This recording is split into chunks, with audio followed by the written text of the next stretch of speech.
uma oração. Depois gostaria que o irmão Jean fizesse a segunda, por favor. Querido Pai, nosso Deus amado, pedimos a tua bênção para adentrar em seu Shabat, Pai. Pedimos a tua bênção para cuidar de nossa saúde, de nossos familiares, de todos os irmãos que aqui estão presentes, Senhor. Na esperança de um dia poder te encontrar de perto, Senhor, e acabar com todas essas angústias do dia a dia que vivemos, Pai. Possamos viver dias de paz e tranquilidade ao teu lado. Abençoe cada familiar, cada irmão que aqui está. Abençoe os irmãos também que não puderam estar nessa live, nesse estudo, nessa oração, Pai, presente. Que a tua presença, Pai, possa ser sentida por quem estiver ouvindo, Pai, e aqueles que após o estudo ouvir também. Esteja conosco sempre, nos abençoe, perdoe nossos pecados, Pai, nossos erros, nossas falhas. Esteja conosco a cada momento de nossas vidas e nossas decisões, Pai. Abre portas, o Senhor sabe de todos os problemas que passamos, cada um de nós, Senhor. O Senhor sabe aonde precisamos que o Senhor toque, Pai, e liberte, quebre correntes. Graça te damos por esse estudo, que seja abençoado, abençoe o Rabino, possamos entender, compreender e poder levar também a sua palavra adiante, Senhor. Graça te dou por esse dia abençoado, em nome de Cristo Jesus. Amém, Senhor. Soberano Pai, Jeová, é com grande honra que chegamos perante a Ti, Pai, para te agradecer, te pedir que nos proteja, nos abençoa, ilumine a vida do Rabino e de cada um presente. E quem não está presente, Pai, abençoa, proteja, cura. Em nome de Yeshua que pedimos e agradecemos. Amém. Amém. Eu estava pedindo a Deus que me desse uma iluminação para saber qual o melhor estudo que eu poderia trazer para que a gente começasse uma série de estudos novos, né? Irmã, quem está aí mais? O Paulo, seja bem-vindo. Irmã Ediene, seja bem-vinda. Os demais eu acredito que já chamamos, né? Muito bem. E eu decidi, então, começar uma série de estudos de Hebreus.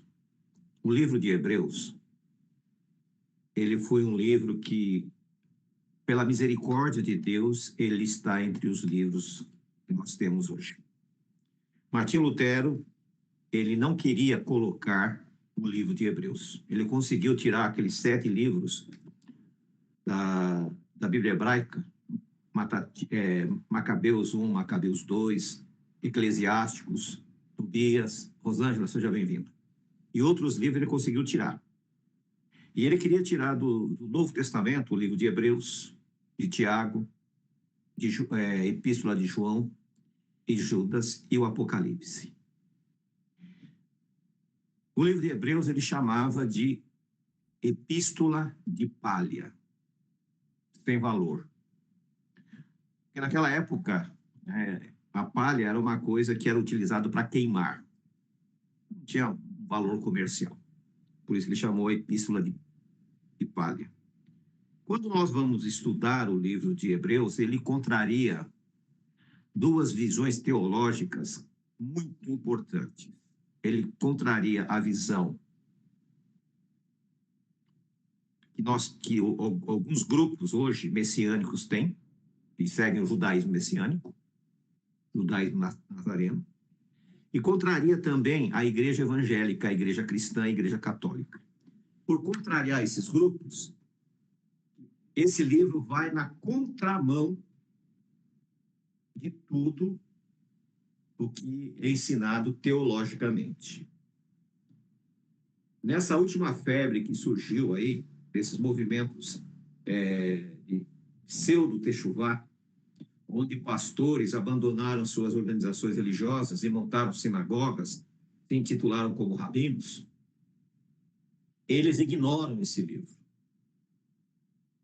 E eles ficam pregando, né, a visão do judaísmo e pregando os ensinos dos fariseus, ignorando totalmente este livro.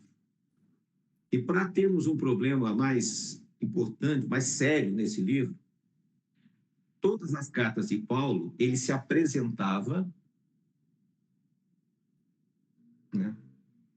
Por que ele se apresentava? Se você pegar as cartas paulinas, ele sempre se apresenta, ele como autor.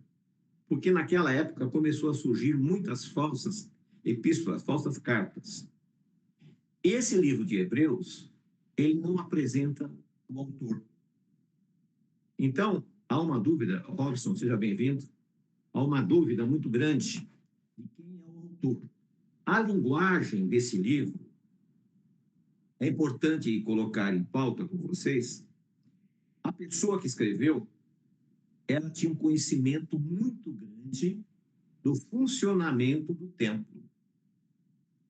Provavelmente era um levita. Os detalhes que ele traz nesse livro são detalhes que normalmente um judeu comum não traria. E o que acontece? Há vários personagens bíblicos que poderiam, que sugeriram que escreveu esse livro. Entre eles, nós temos Apolo, que foi um grande pregador, mas nós não temos nenhum livro dele. Barnabé, que andava com Paulo, também foi um grande pregador, nós não temos nada. Existe a sugestão que Priscila, que era esposa de Áquila, também pode ter sido ela. A Priscila, para você ter uma ideia, quando você começa a ler o livro de Atos, inicialmente ela aparece, quando é falado sobre ela, Paulo encontrou ela em Roma, lá quando aparece ela, aparece o nome do marido, Áquila e Priscila. Quando ela já está em Corinto, é invertido, é colocado Priscila e Áquila. Por que isso? Porque quando o autor está transcrevendo, ele colocava a pessoa responsável, o líder, na frente. Quando aparece o nome Priscila, aparece o tradutor optou pela palavra cooperador, ou cooperadora. Porém, em hebraico, essa palavra seria shaliach, que é enviado, que é a mesma palavra que foi adotado para apóstolo. Aí talvez você diga, mas Priscila, apóstolo? Que coisa esquisita. Eu nunca vi falar disso. Porém, a Bíblia, ela apresenta uma outra apóstola. E a maioria de vocês nunca ouviram falar, que está em Romanos. Vou fazer só essa leitura antes de Hebreus, para que vocês tenham, para a gente poder fazer essa introdução, para saber, para tentar ter ideia de realmente quem foi o autor do livro. Aí se pergunta por quê? É fundamental para a gente poder entender alguns aspectos desse livro que vai mudar e muda totalmente a visão teológica da atualidade. Olha o que diz aqui em Romanos, capítulo 16, versículo 7. Saudai a Adrônico e a Júnia, meus parentes. Então, esses dois, esse casal era parente de Paulo, e companheiros de prisão, foram presos com Paulo, os quais são muito bem conceituados entre os apóstolos. Então, os tradutores, às vezes, eles dão uma distorcida nas palavras e fica difícil de nós chegarmos a uma conclusão. Isso é apenas curiosidade. Agora, o autor de Hebreus, ele vai trazer para nós o diferencial daquilo que nós cremos e daquilo que se prega por aí. Nós já estudamos isso no passado, eu vou apenas repetir para vocês lembrarem. Tem muito pregador aí, muito pseudo-restaurador da Techuvá, que tem falado sobre o terceiro templo. Que o terceiro templo está para ser reconstruído, já apareceu a vaca vermelha. Essa novilha vermelha todo ano aparece. Já apareceu a novilha vermelha, já selecionaram o sumo sacerdote, já selecionaram os utensílios do templo. Então, meus irmãos, o que eu gostaria de dizer para vocês é o seguinte. Primeiro, nós já falamos aqui que terceiro templo faz muito tempo que existiu. Se fosse ter um outro templo, seria o quinto. Primeiro, não é o nosso estudo, depois você pesquisa aí ou pergunta para a gente. Outra coisa, quem está fazendo isso em Israel é o Instituto do Templo. O Instituto do Templo, eles vendem souvenir. Eles fazem souvenirs da Arca da Aliança, menorazinhas. O propósito é apenas souvenir. Por quê? Para ser um sumo sacerdote, segundo o sacerdócio de Levi, teria que ser da casa de Arão. Eles perderam, depois que a destruição do templo, perdeu-se a relação de quem era a família de Arão. Então, hoje não se sabe quem é. Tá? Tem uns aí que dizem, quem tem sobrenome Cohen é sacerdote. Não, não é sacerdote. O sobrenome Cohen é da linhagem de Levi. Mas não importa se você é levita apenas. Você tem que ser da casa de Arão. Então, não tem como selecionar um novo sumo sacerdote. Então, isso aí é outra farsa. Zacarias fala que o renovo, que Yeshua vai construir o templo no milênio. Então, qualquer coisa que você vê por aí é tudo fantasia, tudo balela, não tem subsídios nas escrituras. Mas por que as pessoas acreditam? Porque elas gostam de fantasias. Elas nasceram, viveram e permanecem vivendo em fantasia. Por que as organizações religiosas, elas crescem muito? Porque oferecem coisas que não vai acontecer. Oferece a prosperidade, oferece a solução de problemas insolúveis. E as pessoas correm atrás disso. Porém, quando nós vamos para o estudo da palavra, nós vamos perceber que as coisas são bem diferentes. Do período de Gênesis até o Sinai, nós tínhamos um sacerdócio. Esse sacerdócio não foi bem descrito, não foi colocado de acordo. Por quê? Moisés, que foi escrever, cerca de quase 2000 anos depois, sobre a história do Gênesis, como foi a criação, como foram os patriarcas, e ele retrata, o que ele faz? Ele retrata rapidamente, dá umas pinceladas, mas ele não fala exatamente como era o sacerdócio. Ele vai citar o sacerdócio, um encontro que Abraão teve com Melquisedeque. E ali ele relata que houve entre Melquisedeque e Abraão uma aliança. E essa aliança foi feita com pão e vinho. Quando Yeshua morreu, ele ia morrer, perdão, na noite que ele iria ser preso, ele fez o mesmo ritual que Melquisedeque fez. Ele criou o que nós chamamos de Seder de Yeshua, ou a ceia de Yeshua. E ali ele diz, eis que faço uma nova aliança com vocês, uma aliança com o meu corpo e com o meu sangue, né? Que é a ceia que nós fazemos no dia 14 de Aviv. E ali ele faz essa apresentação, o Yeshua repete o que Melquisedeque fez. Quando Yeshua, ele é preso, levado para julgamento, ele é, como se diz, flagelado, crucificado.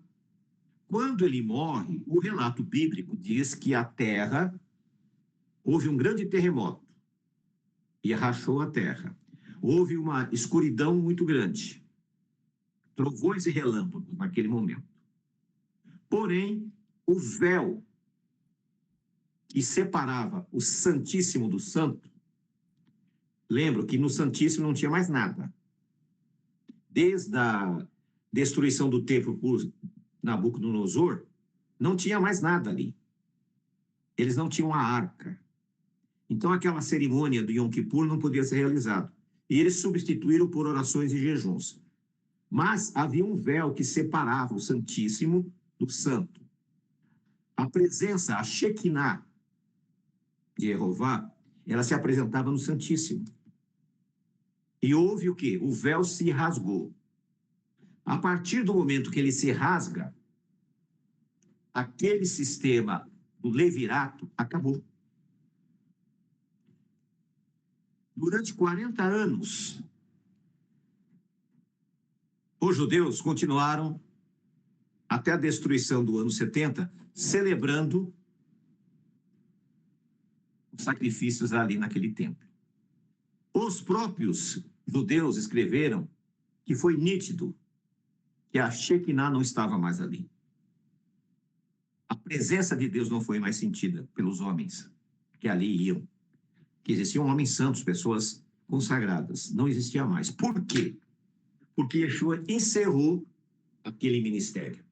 Ele faz uma aliança com Abraão, com pão e vinho. Ele faz essa mesma aliança agora com Yeshua, com pão e vinho. Quando ele encerra com a sua morte, o ministério de Arão, inicia-se um novo ministério.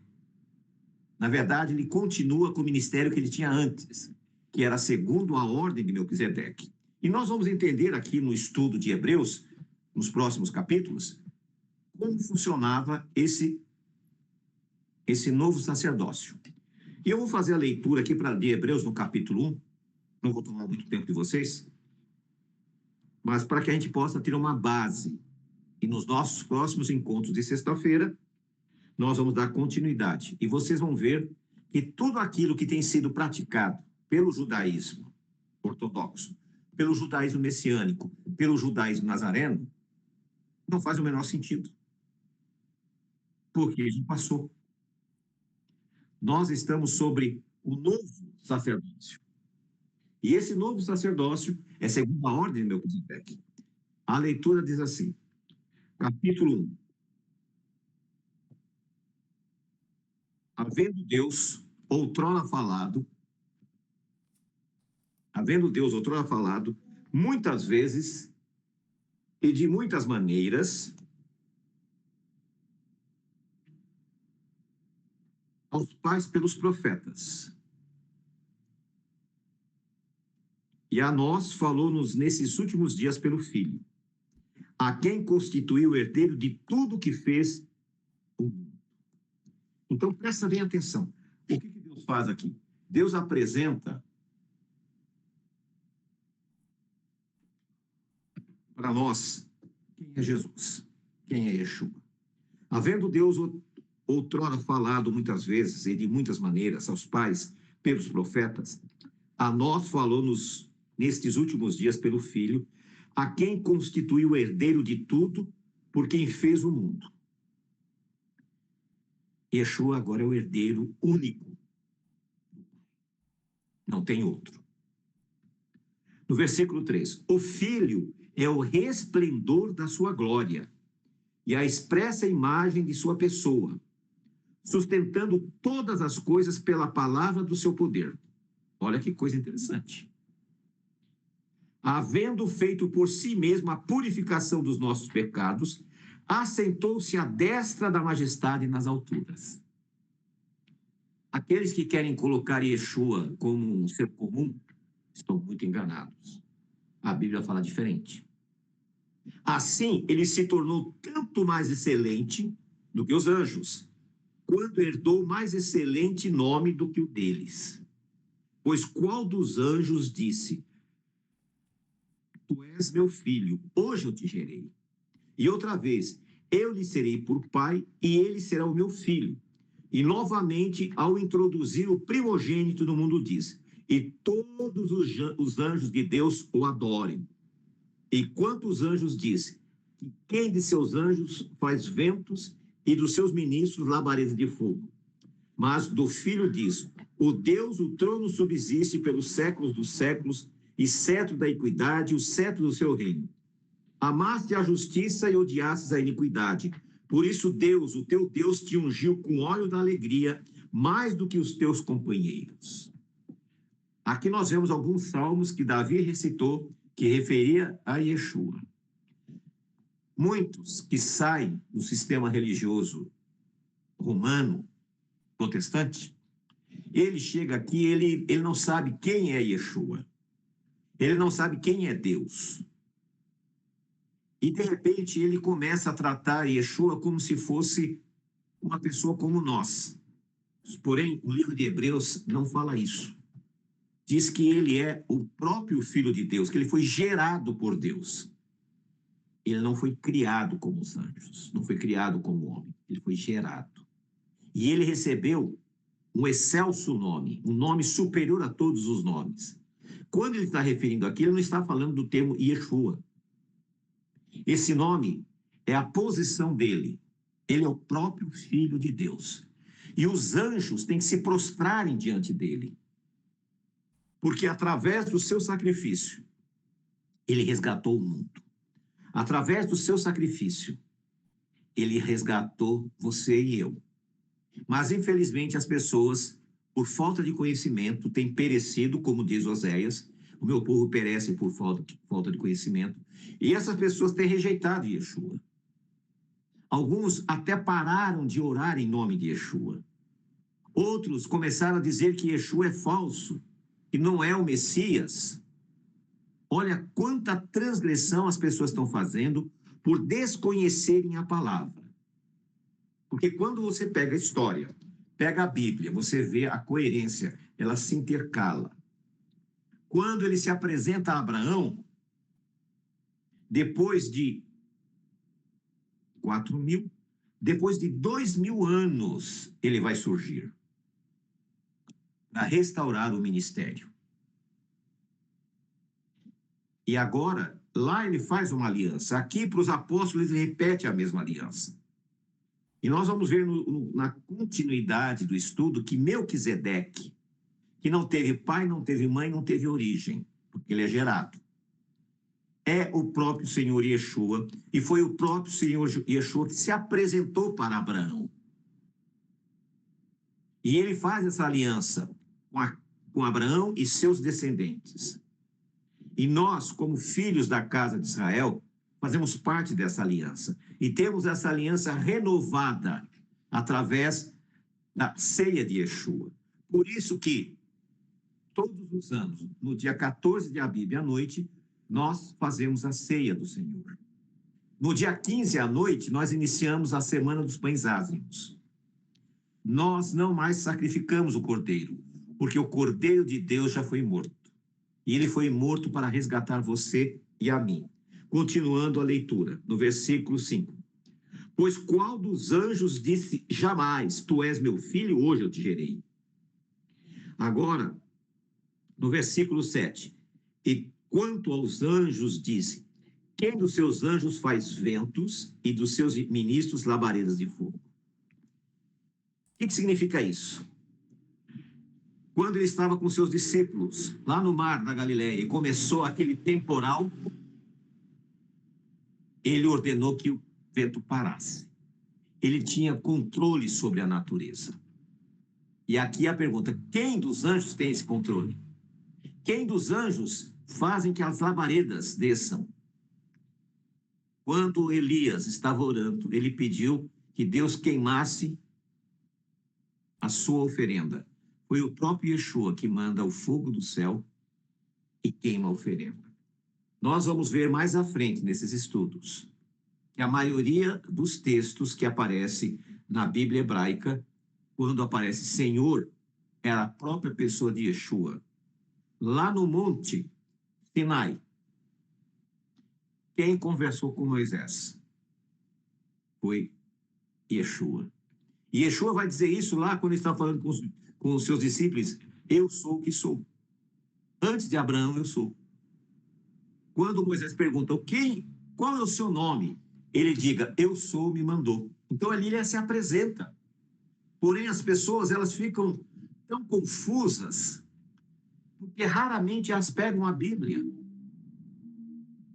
não quero que você responda. Mas essa semana, você dedicou algum tempo à leitura da palavra, à oração? Ou a vida foi tão corrida que não teve tempo de buscar a presença do Senhor?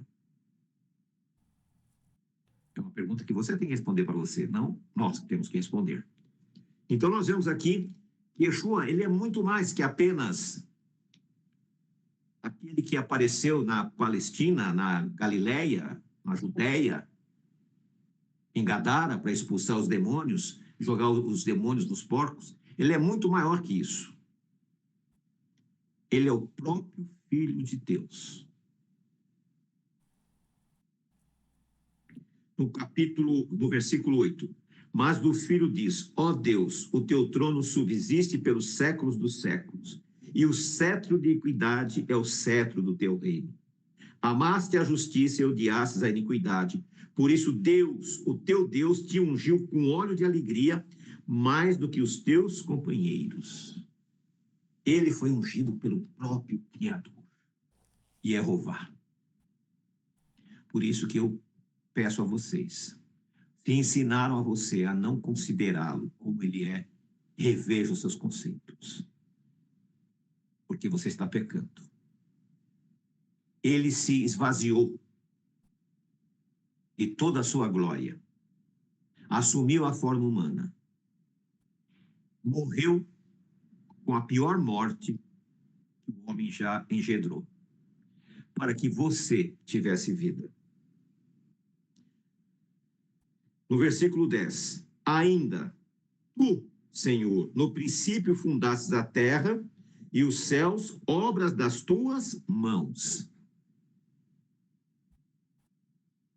Quando nós lemos lá em Gênesis, quando Jeová fala, façamos o homem, aqui está a resposta. Tu, Senhor, no princípio fundaste a terra.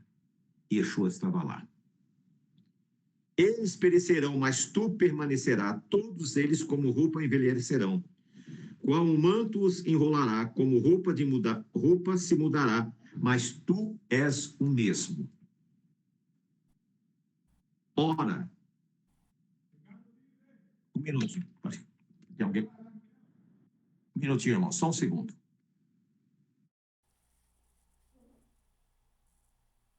Vamos lá, continuando. No versículo 13, ora, a qual dos anjos disse jamais, assenta-te à minha destra, até que ponha os teus inimigos no estrado dos teus pés.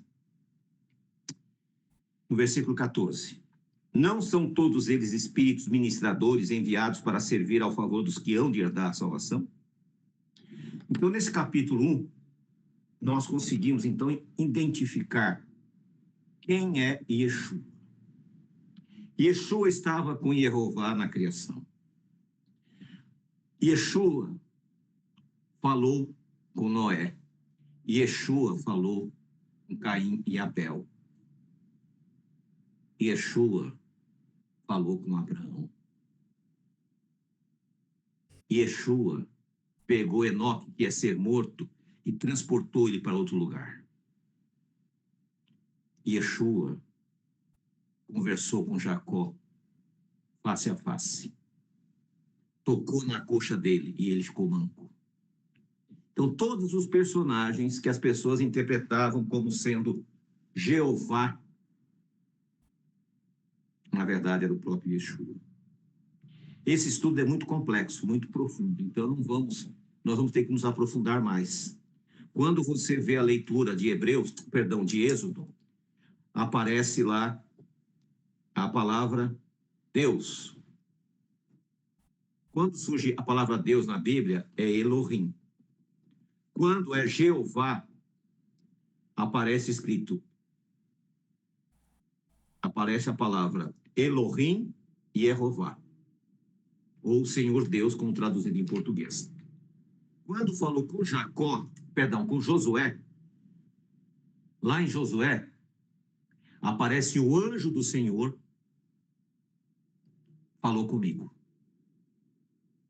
Então, muitas vezes, quando estavam escrevendo, eles não tinham muita noção quem era o personagem.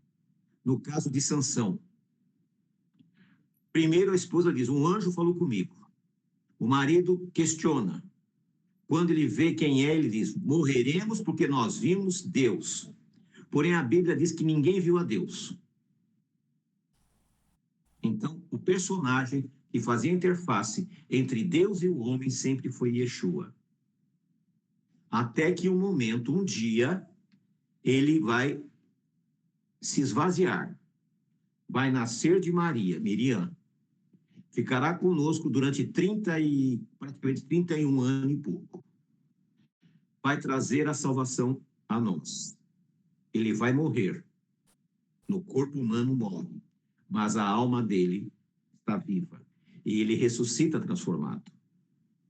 E agora ele se assenta ao lado do Pai como nosso sumo sacerdote. E quando nós orarmos ao Pai, pedindo perdão dos nossos pecados, pedindo que eles também nos ajude a solucionar as lutas que nós temos, porque é permitido que nós busquemos de Deus a resposta. Quando nós fazemos isso, nós pedimos em nome dele, e ele pega as nossas orações, e ele apresenta ao Pai. Ele não leva você como pecador, mas ele leva as marcas do sacrifício dele, e os seus pecados são perdoados. A importância que nós temos em levantar e pregar que Yeshua não é apenas um Davi, como os ortodoxos querem. Os ortodoxos, eles querem um homem comum, um general como Davi, que consiga vencer todas as guerras, tomar poder do mundo, impor ao mundo um poder humano, sendo que o nosso Messias, ele é o próprio Filho de Deus e que ele quer restaurar o Éden na terra. Porém, a Bíblia diz que ele vai reger o mundo com vara de ferro. Não vai ser como era antes, mas agora ele virá como rei e sumo sacerdote. E nos próximos capítulos nós vamos ver que nele nós vamos alcançar a vitória. Por isso, meus irmãos, a importância que nós temos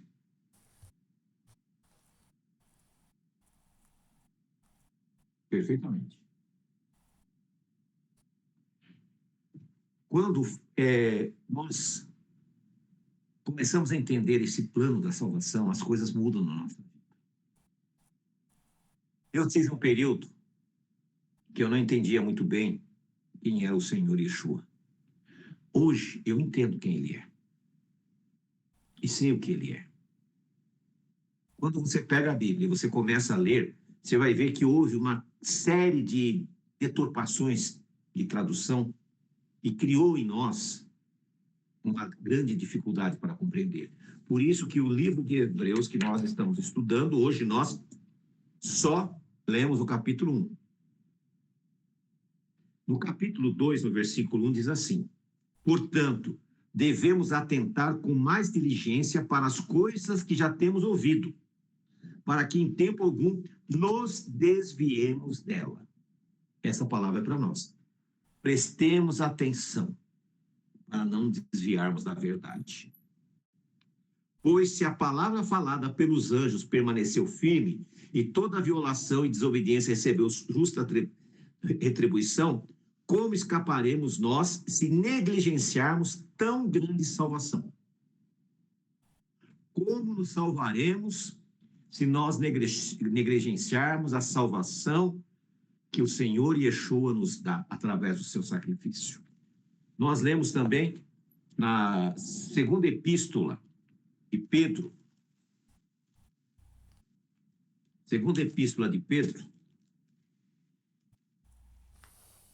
cadê Pedro? Estava por aqui.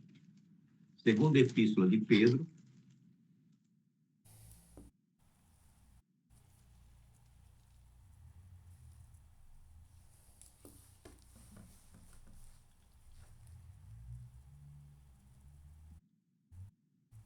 versículo 9. Mas vós sois geração eleita e sacerdócio real e nação santa, o povo adquirido para que anuncieis as as grandezas daquele que vos chamou das trevas para a sua maravilhosa luz. Olha que palavra maravilhosa. Chama você, chama a mim, chama a nós, de geração eleita, de um sacerdócio real, que é o sacerdócio segundo a ordem de Melquisedeque, de uma nação santa, um povo adquirido, para anunciar as grandezas do nosso Deus. É espetacular o que Deus fala para nós nesses dias. Portanto, irmãos, que nós possamos começar a avaliar a maneira que nós estamos lidando com as coisas de Deus.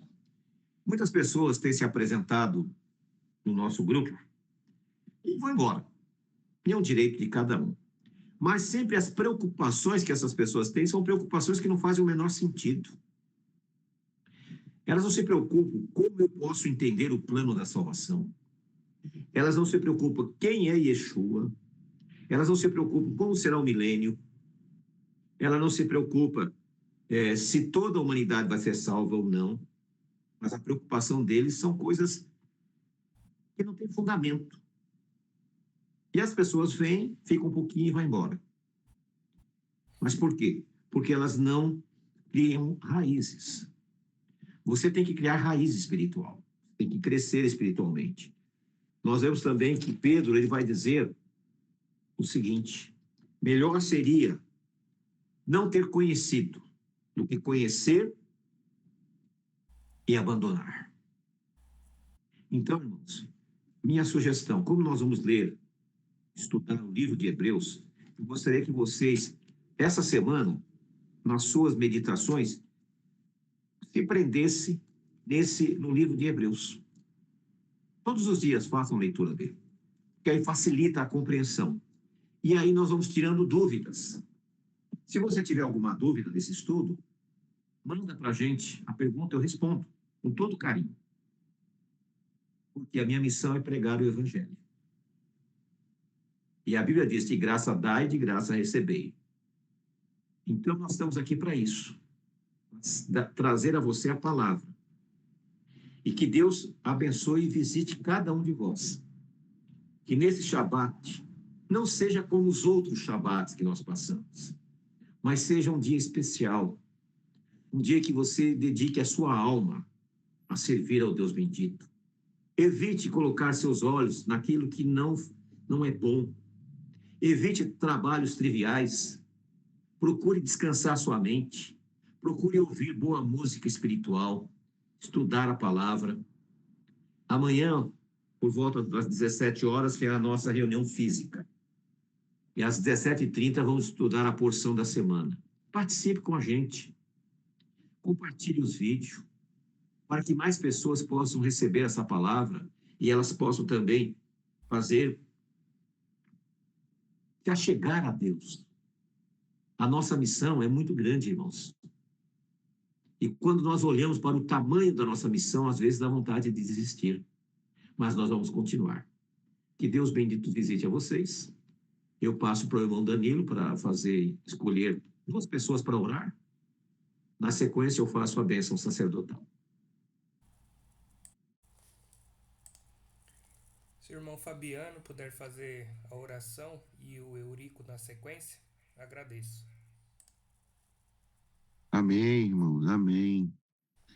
Amém. Amado meu e soberano Pai, Pai amado, que muito obrigado, Senhor Deus, por mais uma semana, por podermos estar entrando em mais um Shabat, Senhor. Muito obrigado pela palavra que foi dita hoje, Senhor Deus, através da vida do teu servo. Meu eterno, que possamos ter um Shabat de paz, um Shabat abençoado, Senhor, em tua presença. Que possamos alcançar, Senhor Deus, o teu perdão, Senhor Deus, a chegar, Senhor Deus, a conhecer a tua palavra, Senhor, para que não erramos mais, Senhor Deus, nessa vida, Senhor, que só possa abrir o nosso entendimento, meu eterno, aprender, Senhor Deus, a respeitar a tua lei e botar em prática em nossas vidas, meu Pai, em nome de Yeshua HaMashiach. Pai, que só abençoe aqueles, Senhor Deus, que não estão presentes nesse momento, Pai. Que essa palavra, Senhor Deus, que vão ver logo depois, possa até chegar à vida deles, em nome de Yeshua HaMashiach, Pai. Amém, Senhor. Maravilhoso Deus, em nome de Yeshua HaMashiach, entramos com ousadia na tua presença, Senhor, e pedimos que o Senhor venha nesse teu Shabat trazer descanso para o teu povo, Senhor, que o Senhor traga alegria, descanso, que teus filhos se renovem, Senhor, nesse Shabat, que a tua presença seja maravilhosa em nossas vidas, nos enchendo de fé, de amor, de alegria, nos renovando para continuarmos buscando a tua face. Pai maravilhoso, guarda nosso rabino, guarda nossos irmãos.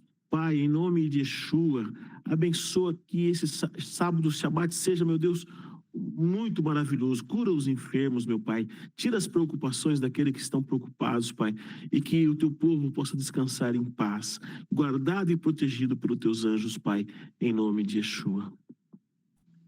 Amém. O irmão Danilo fez uma pergunta que é aproveitar o gancho, né, para responder. Ele perguntou o seguinte: a Bíblia fala que Moisés falava face a face com Jeová. Quando Jeová deu a bronca em Araão e Miriam, Jeová fala com eles, com os profetas. Falou através de sonhos, mas com Moisés falou face a face. Porém, tem um texto que diz que ninguém viu Jeová. E ninguém realmente viu Jeová. E viu. O próprio Yeshua, como representante do Deus Todo-Poderoso, fazia esse trabalho. Deus é um ser espiritual. Ele não tem a nossa forma. Só que nós não conseguimos conceber isso. Para você começar a entender isso, e eu só comecei a entender isso, tá? Me perdoe, irmãos, que fez as orações, mas é importante falar isso. Entra no YouTube e peça imagens do universo. Peça comparação do nosso planeta com os planetas do sistema solar. E depois peça a comparação do nosso Sol com os outros sóis, as outras estrelas. E você vai ver como somos insignificantes. Como o nosso Sol é insignificante. Existem sóis que chega a ser 1 milhão de vezes maior que o nosso Sol. Aí surge a pergunta: qual o tamanho desse Deus?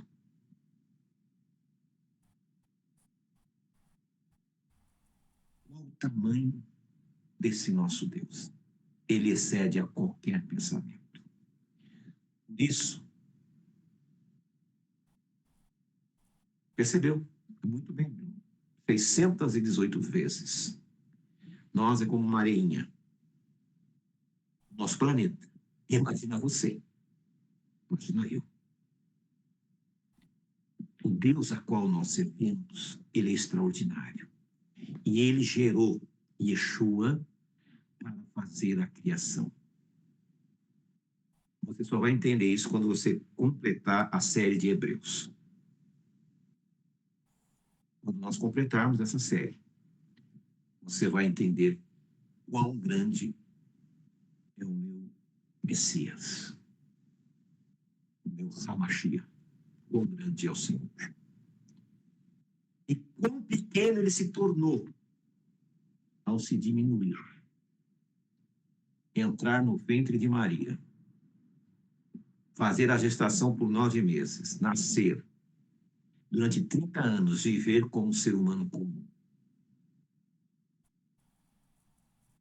O céu se esvaziou, mas a terra se encheu de toda a glória.